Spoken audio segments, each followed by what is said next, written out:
Se narra en Primero de Reyes, capítulo 8 completo, aunque nosotros leímos nada más hasta el verso número 11, pero este capítulo tiene 66 versículos. Y por supuesto, después del 11 te siguen contando lo que sucedió. Lo que se narra aquí es el traslado del tabernáculo al templo. Ustedes recuerdan, mis amados hermanos, que durante el tiempo que el pueblo de Israel anduvo por el desierto, el pueblo de Israel adoraba en el tabernáculo. ¿Recuerdan? El tabernáculo era como una tienda de campaña que se armaba y se desarmaba, y eso les permitía a ellos mover el lugar de adoración a través del desierto en el cual anduvieron por 40 años. Ustedes recuerdan que yo prediqué en sermones que les transmití cuando prediqué precisamente acerca de libros como Números, libros como Deuteronomio, acerca de ese tabernáculo. Incluso les ponía algunas imágenes de ese tabernáculo. Ese tabernáculo había un lugar muy importante, ustedes recuerdan, que se llamaba el lugar santo, y había otro más importante todavía que se llamaba el lugar santísimo. En ese lugar santísimo entraba el sumo sacerdote. El sumo sacerdote era el principal sacerdote, una vez al año, el día de la expiación. Y ese día ofrecía un sacrificio muy especial por el pecado, sacrificando un cordero. Pero el pueblo de Israel había llegado ya desde hacía bastante tiempo a la tierra prometida, se había establecido, y decidieron hacer un lugar permanente para adorar a Dios y poner en ese lugar el lugar santo, el lugar santísimo. El rey David, ustedes recuerdan, había tenido en su corazón inaugurar el templo.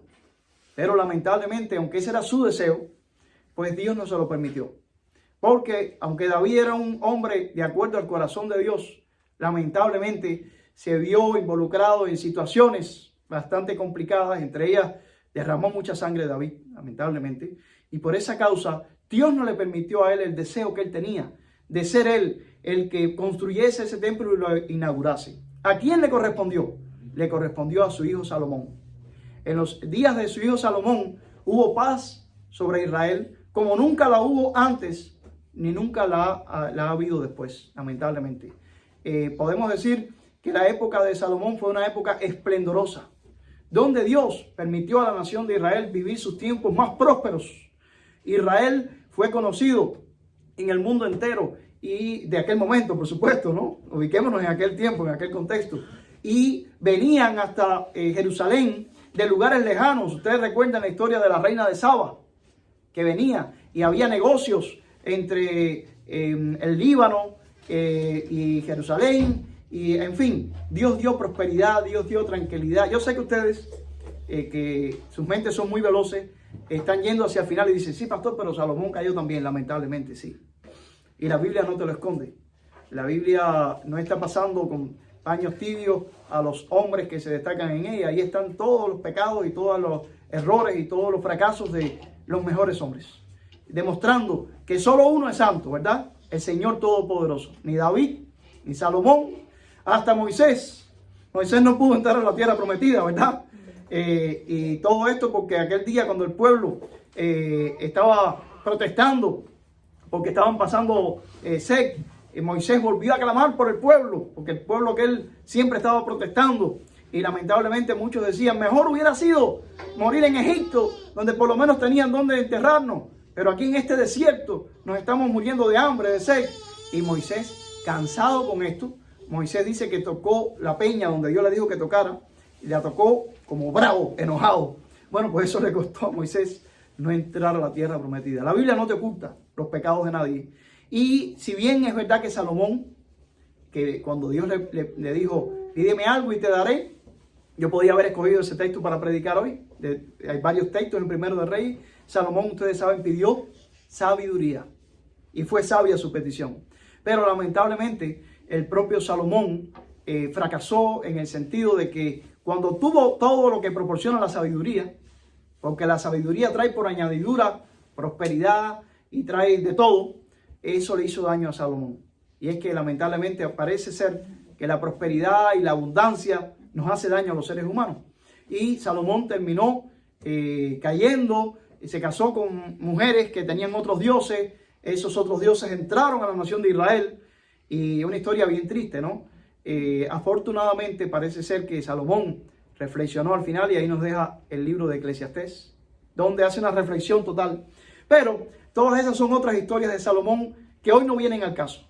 Lo que hoy viene al caso es que Salomón logró hacer lo que David quería haber hecho. ¿Qué cosa? Bueno, inaugurar el templo y traer al templo el tabernáculo, porque ellos no habían destruido el tabernáculo, al contrario, hasta este momento Israel seguía adorando en el tabernáculo, en la tienda de campaña. Pero lo que le sucedió a David es que David sentía vergüenza, porque David tenía un palacio suntuoso y David decía, ¿cómo puedo estar yo en el palacio? Y Dios tiene como casa aquella casa de campaña.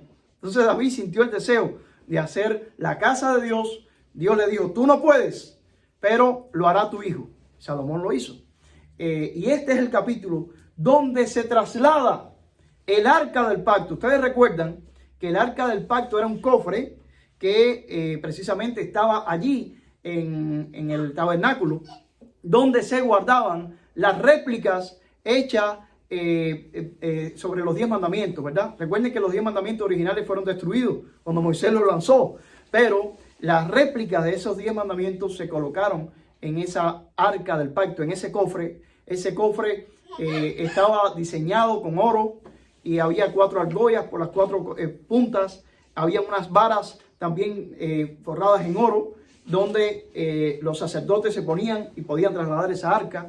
En Primero de Reyes 8 es el traslado de esa arca del pacto y el traslado del tabernáculo. Y este sermón que yo les traigo, mis hermanos, se llama el tabernáculo y el templo. El tabernáculo y el templo. Ustedes hoy podrían decirme, pastor, ¿dónde es que hay que adorar a Dios hoy? Vemos que en el pasado los israelitas tuvieron primero el tabernáculo, después tuvieron el templo. ¿Dónde se adora a Dios hoy? Bueno, hoy vamos a referirnos a esto. Vamos a hablar acerca del tabernáculo y vamos a hablar acerca del templo. Lo primero que yo quiero hablarles en este sermón es acerca de la transición del tabernáculo al templo. Y ahí tenemos los versos desde el 4 hasta el 9 de Primero de Reyes 8. Yo sé que leímos todos los versículos hasta el 11, pero los versos del 4 al 9 nos hablan de esa transición, ese movimiento del tabernáculo al templo. El tabernáculo se movió al templo. La adoración pasó del tabernáculo al templo. Dicen los versos 4 hasta el 9. Y llevaron el arca de Jehová y el tabernáculo de reunión y todos los utensilios sagrados que estaban en el tabernáculo, los cuales llevaban los sacerdotes y levitas. Y el rey Salomón y toda la congregación de Israel que se había reunido con él, estaban con él delante del arca, sacrificando ovejas y bueyes que por la multitud no se podían contar ni numerar. Dice el verso 6, y los sacerdotes metieron el arca del pacto de Jehová en su lugar, en el santuario de la casa. Vean cómo pasó del santuario del tabernáculo, pasó al santuario de la casa, del templo, en el lugar santísimo. Recuerden que el lugar santísimo era donde entraba el sumo sacerdote una vez al año para hacer la expiación por el pecado. Dice que debajo de las alas de los querubines. Aquí, mis amados hermanos, se está refiriendo, recuerden que el templo que construyó Salomón, una de las maravillas de la humanidad, de la antigüedad, ese templo de Salomón, en esa parte tenían como una especie de ángeles, eran querubines, unas estatuas allí. Esos querubines es lo que se está refiriendo. Dice que pusieron el arca en el lugar santísimo, debajo de las alas de los querubines, porque los querubines tenían extendidas las alas, se está refiriendo a esos querubines que estaban allí, sobre el lugar del arca, y así cubrían los querubines el arca y sus varas por encima. Dicen los versos 8 y 9 también, en esa transición del tabernáculo al templo, y sacaron las varas, de manera que sus extremos se dejaban ver desde el lugar santo, que está delante del lugar santísimo, pero no se dejaban ver desde más afuera, y así quedaron hasta hoy. ¿Hasta cuándo? Hasta hoy, hasta el momento en que se escribió este libro de Primero de Reyes. En el arca ninguna cosa había, sino las 2 tablas de piedra que allí había puesto Moisés en Horeb, donde Jehová hizo pacto con los hijos de Israel cuando salieron de la tierra de Egipto. Amados hermanos, ¿qué es lo que vemos aquí? Vemos una transición. La transición del tabernáculo al templo. El pueblo de Dios pasó a adorar a Dios del tabernáculo donde habían adorado por tantos años a un lugar fijo. Ese lugar era el templo, ¿verdad? Y ahí en el templo, desde ese mismo día, y ahí está toda la descripción en ese capítulo 8 de cómo se inauguró el templo. Son un total de 66 versos donde hay un discurso de Salomón. Pues vemos cómo comenzó la adoración en ese templo. Hay algo importante, mis hermanos, que quiero decirles antes de pasar a la siguiente transición. Y es que obviamente el tabernáculo, el templo, fueron lugares que Dios permitió que se construyeran por nuestra necesidad. ¿Qué necesidad? La necesidad que tenemos nosotros de adorarle a Él. Y la necesidad de tener un lugar donde adorarle. Pero hay que partir de algo, y es que Dios no hay ningún lugar que pueda contener a Dios. Porque como bien dice Salomón en su discurso, en el verso número 27, si ustedes siguen mirando ahí en el capítulo 8, en el verso 27, el propio Salomón dice en el verso 27, pero ¿es verdad que Dios morará sobre la tierra? He aquí que los cielos de los cielos, no te pueden contener, cuanto menos esta casa que yo he edificado. O sea, Salomón está claro. Salomón edificó la casa, pero el mismo Salomón en el discurso inaugural declara, ¿es verdad que Dios morará sobre la tierra? He aquí que los cielos de los cielos no te pueden contener, cuanto menos esta casa que yo he edificado. Estaba hablando con sabiduría Salomón, ¿verdad? Los cielos de los cielos no pueden contener a Dios.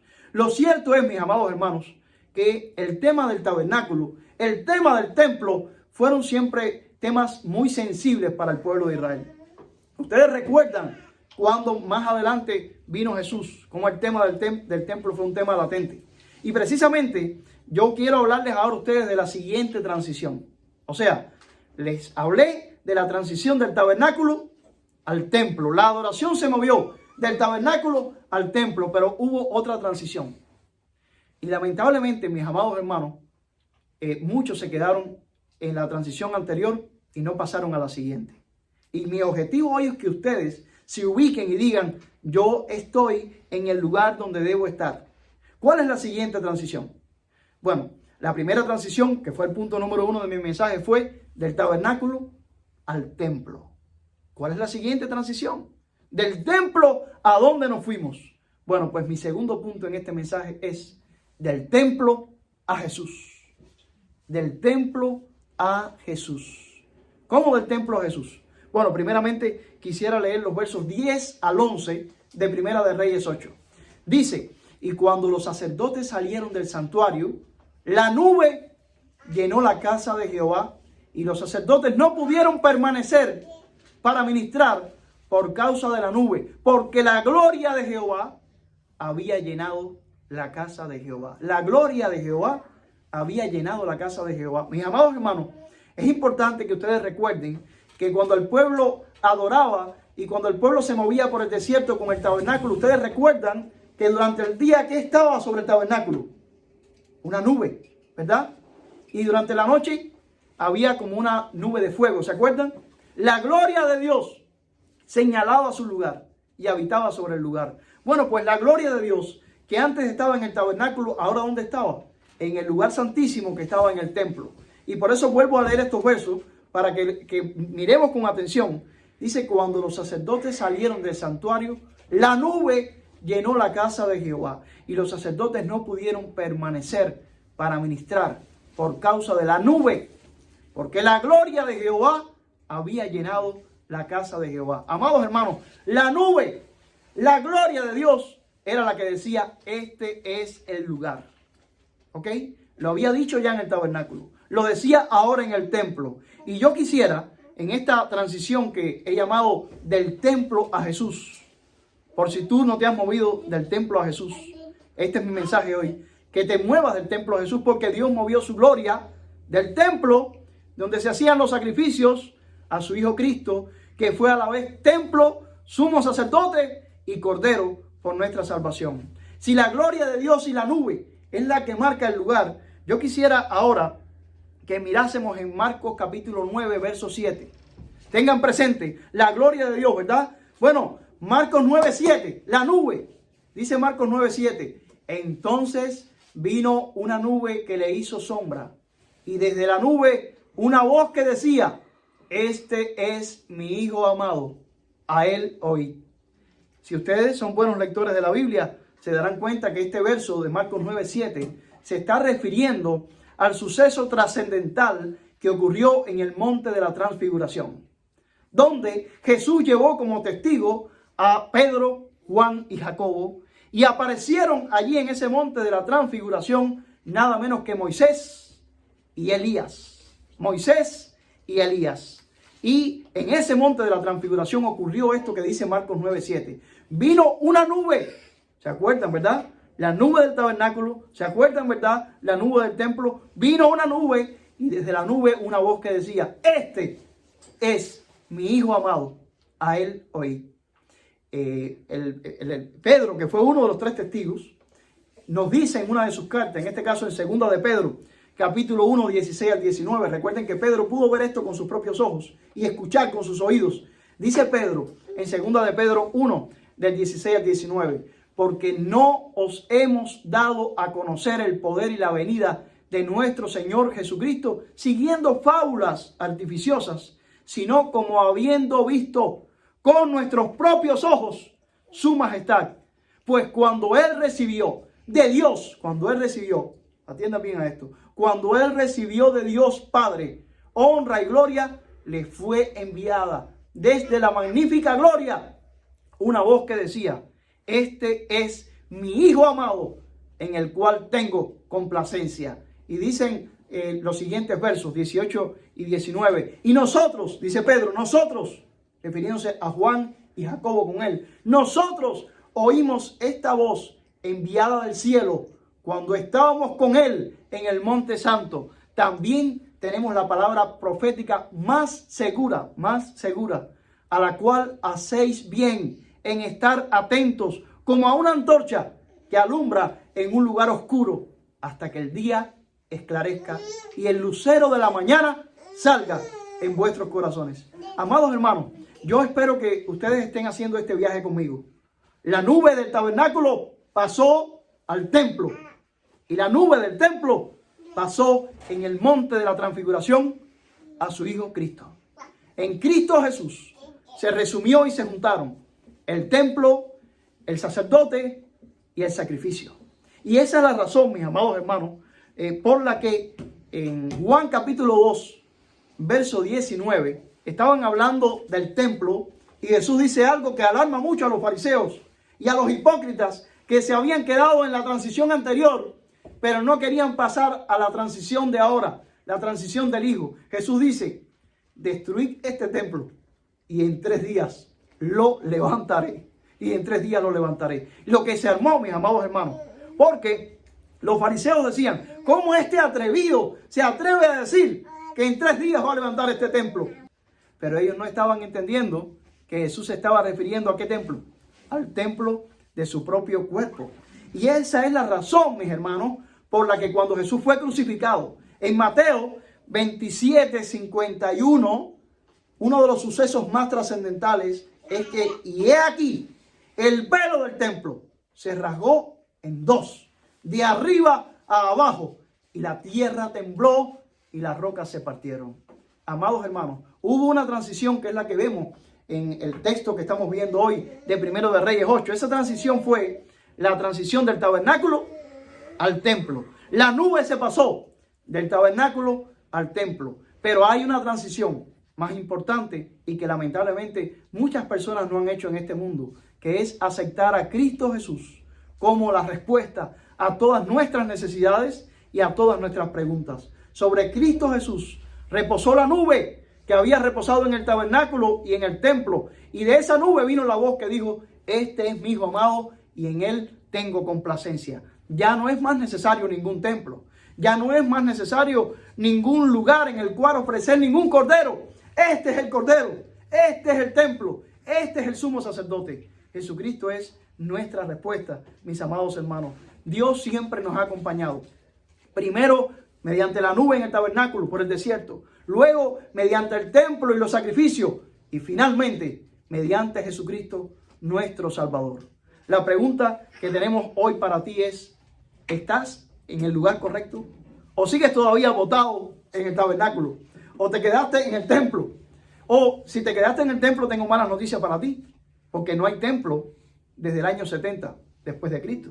Recuerden que aquel templo que había sido remozado por Herodes el Grande fue destruido por el general Tito y las tropas romanas que llegaron a Jerusalén. Hasta hoy no hay templo. Los judíos lamentablemente siguen empeñados en reconstruir un nuevo templo, porque lamentablemente no se han movido en la transición del templo a Jesús y no han aceptado a Jesús como sumo sacerdote ni como Cordero de Dios que quita el pecado del mundo.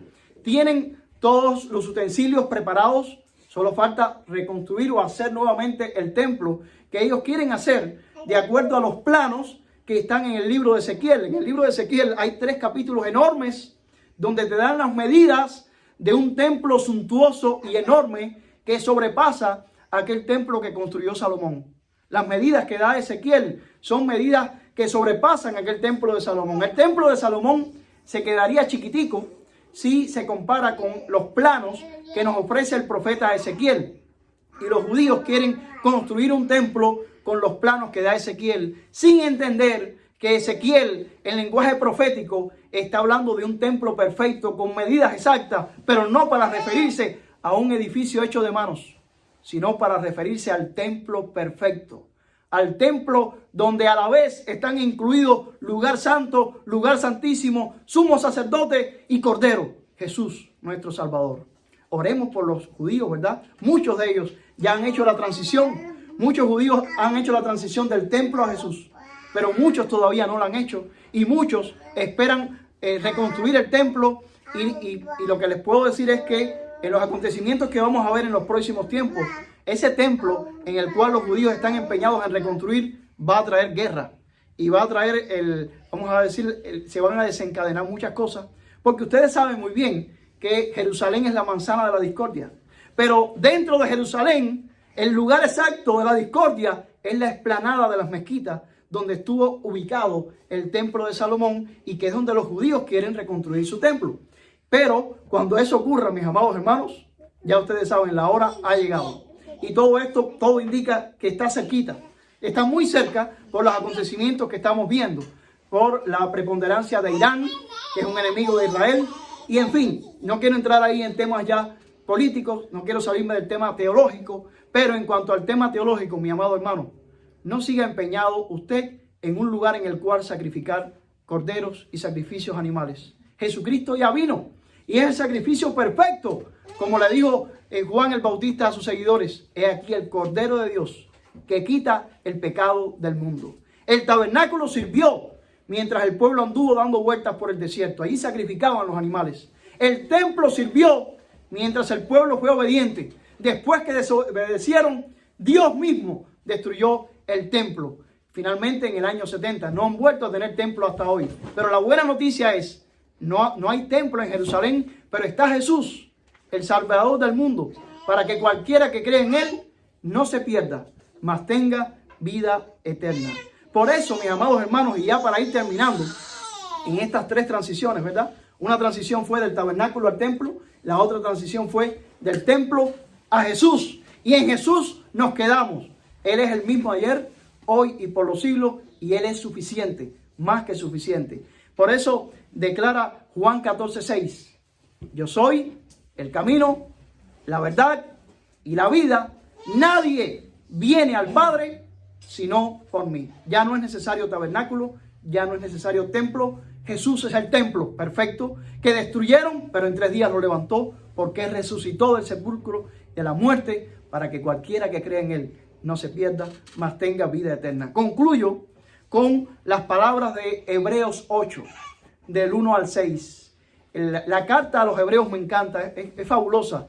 Yo recomiendo, porque todavía por nuestras predicaciones vamos ahora por Primero de Reyes. Vamos a demorar un poco todavía en llegar a Hebreos, pero les recomiendo leer esa carta de vez en cuando. Es una carta sumamente atractiva, significativa, llena de preguntas y llena de respuestas. Pero me encanta este capítulo 8, versos 1 al 6, donde el que escribe la carta resume todo lo que yo les he dado a ustedes en este sermón de una manera magistral, cuando dice: ahora bien, el punto principal de lo que venimos diciendo es que tenemos tal sumo sacerdote, el cual se sentó a la diestra del trono de la majestad de los cielos, ministro del santuario y de aquel verdadero tabernáculo que levantó el Señor y no el hombre. Porque todo sumo sacerdote está constituido para presentar ofrendas y sacrificios, por lo cual es necesario que también éste tenga algo que ofrecer.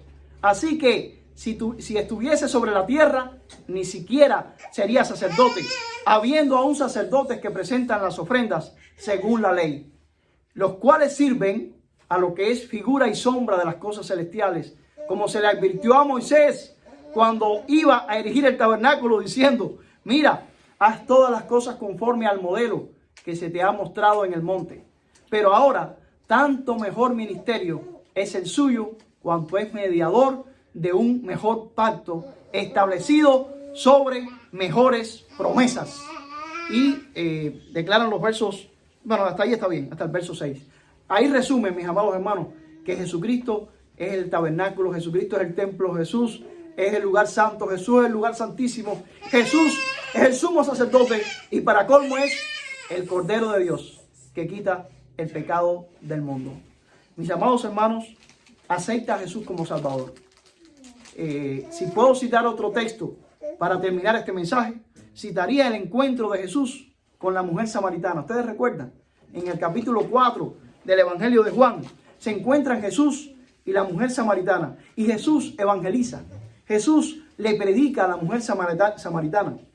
Y ustedes recuerdan la pequeña discusión que hubo entre Jesús y la mujer samaritana en los versos 20 al 24, cuando la mujer samaritana le dice: nuestros padres adoraron en este monte, y vosotros decís que en Jerusalén es el lugar donde se debe adorar.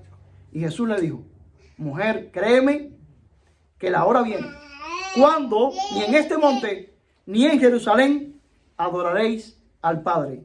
Vosotros adoráis lo que no sabéis, nosotros adoramos lo que sabemos, porque la salvación viene de los judíos. Mas la hora viene, y ahora es, cuando los verdaderos adoradores adorarán al Padre en espíritu y en verdad, porque también el Padre, tales adoradores, busca que le adoren. Dios es espíritu, y los que le adoran en espíritu y en verdad, es necesario que adoren. Amados hermanos, el pueblo de Israel necesitó hacer la transición del tabernáculo al templo, y ahora necesita hacer todavía la transición del templo a Jesús. Ojalá que tú no tengas que hacer ya ninguna transición. Ojalá que tu vida esté centrada en Cristo, nuestro Salvador. Él vino para morir por tus pecados, para salvarte. Él te ama. Ojalá que le aceptes como tu Señor y Salvador. Él es más que suficiente. Así que si no has aceptado a Jesús, recíbele, porque Él está a las puertas. Voy a terminar con una oración. Padre, gracias porque siempre te has preocupado por la humanidad. Gracias porque primero habitaste en aquella tienda de campaña, en aquel tabernáculo. Pero gracias porque cuando el pueblo de Israel se asentó, entonces tú trasladaste tu gloria mediante la nube hasta el templo. Pero gracias porque no te quedaste en un edificio hecho de manos, limitado. Gracias porque viniste en la persona de tu Hijo Cristo a salvarnos. Y gracias porque la nube que estuvo sobre el tabernáculo, la nube que estuvo sobre el templo, se manifestó aquel día ante Pedro, Juan y Jacobo, cuando acompañaron a Jesús, Moisés y Elías. Y tú dijiste: este es mi Hijo amado, en quien tengo complacencia. Gracias por tu Hijo Jesús, que vino a salvarnos. En Él, Señor, confiamos. Gracias porque Él es más que suficiente. Gracias porque eres el templo que fue destruido, pero en 3 días se levantó y resucitó de la muerte. Nosotros le hemos recibido y aceptado como nuestro Señor y Salvador. Gracias por tu Hijo, el Cordero de Dios, que quita el pecado del mundo. Le aceptamos y le recibimos como nuestro Señor y Salvador. Gracias por tu amor. En el nombre de Jesús. Amén y amén.